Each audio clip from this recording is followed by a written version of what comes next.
Hi everyone, welcome back to my channel. Today our topic is కరణీయ సంఖ్యలు. వీటిని ఇంగ్లీష్లో ఇర్రేషనల్ నెంబర్ అంటారండి. వీటిని క్యూ డాష్ ఆర్ క్యాపిటల్ ఎస్తో సూచిస్తారు. కరణీయ సంఖ్యలు అంటే అకరణీయ సంఖ్యలు కానటువంటి సంఖ్యలనే కరణీయ సంఖ్యలు అంటారు. చూడండి, P comma Q belongs to Z అంటే పీక్యూలు బిలాంగ్స్ టు ఇంటీజర్స్ అయితే Q is not equal to 0 అయినప్పుడు పీ బై క్యూ రూపంలో రాయలేని సంఖ్యలను కరణీయ సంఖ్యలు అంటారు. రాయలేని సంఖ్యలనే కరణీయ సంఖ్యలు అంటారు. అర్థమైంది కదండి. P comma Q belongs to integers మరియు Q is not equal to 0 అయినప్పుడు పీ బై క్యూ రూపంలో రాయలేనటువంటి సంఖ్యలను కరణీయ సంఖ్యలు అంటారు. ఈ కరణీయ సంఖ్యలను ఎవరు కనుగొన్నారు అంటే గ్రీకు శాస్త్రవేత్త అయినటువంటి పైథాగరస్ యొక్క అనుచరులు, అంటే ఆయన్ను ఫాలో అయ్యేవాళ్ళు పైథాగొరేన్లు అంటారండి. వాళ్ళను మొదటిసారిగా అకరణీయ సంఖ్యలు కానటువంటి సంఖ్యలను కనుగొని వాటికి కరణీయ సంఖ్యలు అని పేరు పెట్టినారు. ఎవరు? పైథాగొరేన్లు అనేవాళ్ళు కరణీయ సంఖ్యలు అని పేరు పెట్టినారు. కరణీయ సంఖ్యలకు పేరు పెట్టినది ఎవరు? బిట్ అండి. మన బిట్టుకు ఆన్సర్ వచ్చి పైథాగొరేన్లు. ఈ పైథాగొరేన్లు ఎవరంటే గ్రీకు శాస్త్రవేత్త అయినటువంటి పైథాగరస్ యొక్క అనుచరులు. నెక్స్ట్ పాయింట్, √2 ఒక కరణీయ సంఖ్య అని ఎవరు చెప్పారంటే పైథాగొరేన్లు చెప్పారండి. √2 ఒక కరణీయ సంఖ్య అని పైథాగొరేన్లు చెప్పారు. నెక్స్ట్, థియోడరస్ అనే ఒక శాస్త్రవేత్త √3, √5, √6, √10, √11, √12, √13, √14, √15, √17 ఇలా ఈ నంబర్స్ అన్నీ కూడా కరణీయ సంఖ్యలు అని నిరూపించిన వ్యక్తి ఎవరు అంటే థియోడరస్ అనే ఒక శాస్త్రవేత్త. √3, √5, √6, √10 ఇలా అండ్ సో ఆన్ ఈ సంఖ్యలన్నీ కూడా మనకు కరణీయ సంఖ్యలు.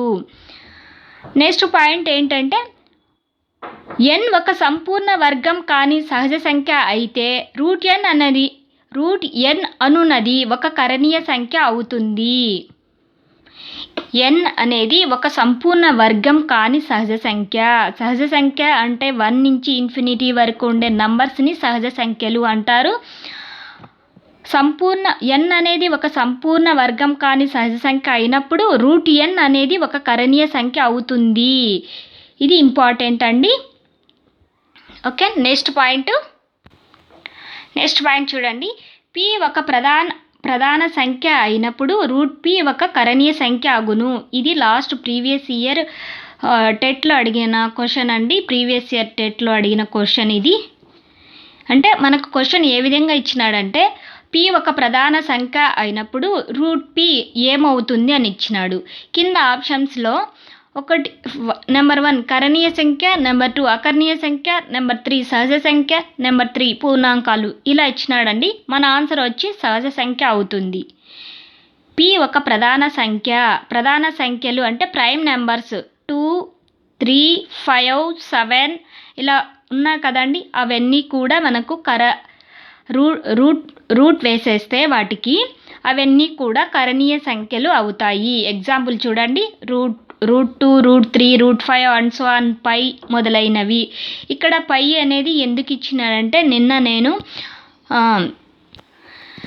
పై అనేది నిన్న అకరణీయ సంఖ్యలు చెప్పుకునేటప్పుడు పై గురించి నిన్న పూర్తిగా డీటెయిల్స్ అయితే నిన్న ఇచ్చానండి. ఆ వీడియో ఎవరైనా చూడకపోతే అకరణీయ సంఖ్యల వీడియో చూడండి. నెక్స్ట్ పాయింట్ ఏంటంటే ఇవి ఇంపార్టెంట్ పాయింట్ అండి. కరణీయ సంఖ్యలకు ప్రాపర్టీస్ అంటారు. ఏ ఒక అకరణీయ సంఖ్య అయినప్పుడు b ఒక కరణీయ సంఖ్య అయినప్పుడు a+b, a-b, a×b, a/bలు కూడా అన్నీ కూడా కరణీయ సంఖ్యలే. ఎందుకంటే b అనేది కరణీయ సంఖ్య. b అనేది ప్లస్లో ఉంటుంది, మైనస్లో ఉంటుంది, ఇంటూలో ఉంటుంది, డివిజన్లో ఉంటుంది కరణీయ సంఖ్య. అందువలనే అన్ని సంఖ్యలు కూడా కరణీయ సంఖ్యలు అవుతాయి.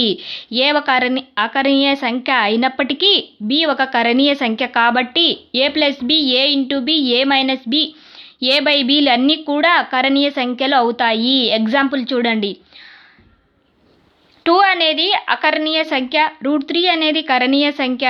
ఇవి రెండు ప్లస్ చేసినప్పుడు మొత్తం ఈ సంఖ్యను మనము కరణీయ సంఖ్య అంటాం.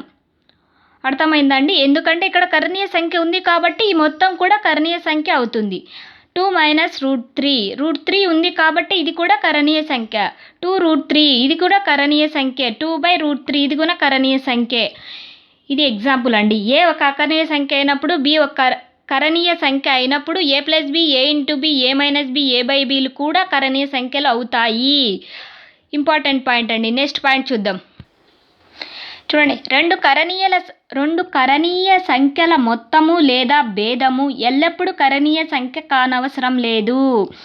ఇక్కడ కానవసరం లేదు అంటే రెండు కరణీయ సంఖ్యల మొత్తము భేదము ఎల్లప్పుడూ కరణీయ సంఖ్య కానవసరం లేదు. ఎందుకన్నారు అంటే రెండు కరణీయ సంఖ్యలు తీసుకున్నప్పుడు అది కరణీయ సంఖ్య రావచ్చు, అకరణీయ సంఖ్య రావచ్చు. వస్తే కరణీయ సంఖ్య వస్తుంది లేదా అకరణీయ సంఖ్య వస్తుంది. అందువల్లనే కానవసరం లేదు అన్నారండి. ఫర్ ఎగ్జాంపుల్ √3 + √3 = 2√3 ఇది కరణీయ సంఖ్య అవుతుంది. నెక్స్ట్ √3 + -√3 తీసుకుంటే అక్కడ 0 వస్తుంది. 0 అనేది అకరణీయ సంఖ్య అవుతుంది. నెక్స్ట్ ఇంకొక ఎగ్జాంపుల్ చూడండి. 5 + √3 + 5 - √3 = 10 వస్తుంది. ఈ √3 -√3 క్యాన్సిల్ అయిపోతే 5 + 5 10 అవుతుంది. ఇది అకరణీయ సంఖ్య అవుతుంది. నెక్స్ట్ ఇంకొక ఎగ్జాంపుల్ చూడండి. 5 + √3 -5 - √3 ఇక్కడ 5 - 5 అనేది క్యాన్సిల్ అవుతుంది. -of ప్లస్ అవుతుంది, √3 అవుతుంది. √3 + √3 2√3 అవుతుంది. 2√3 అనేది కరణీయ సంఖ్య అవుతుంది. ఇలా వస్తాయండి. అందుకే రెండు కరణీయ సంఖ్యల మొత్తము లేదా భేదము అంటే ప్లస్, భేదము అంటే మైనస్. మొత్తము లేదా భేదము ఎల్లప్పుడూ కరణీయ సంఖ్య కానవసరం లేదు. నెక్స్ట్ పాయింట్ చూడండి. రెండు కరణీయ సంఖ్యల లబ్ధము లేదా భాగఫలము అంటే మల్టిప్లికేషన్, డివిజన్ ఎల్లప్పుడూ కరణీయ సంఖ్య కానవసరం లేదు. చూడండి, రెండు కరణీయ సంఖ్యల లబ్ధము లేదా భాగఫలము ఎల్లప్పుడూ కరణీయ సంఖ్య కానవసరం లేదు. ఎందుకన్నారంటే √3 × ఎగ్జాంపుల్ చూడండి. √3 × √5 = √15 వస్తుంది. ఇది కరణీయ సంఖ్య అవుతుంది. ఎందుకంటే √15 అనేది కరణీయ సంఖ్య కాబట్టి. √3 × √3 = √9. √9 అనేది పర్ఫెక్ట్ స్క్వేర్ రూట్ అనమాట. ఈ 3 వస్తుంది, అకరణీయ సంఖ్య అవుతుంది. ఇది 3 అనేది అకరణీయ సంఖ్య అవుతుంది. నెక్స్ట్ వచ్చి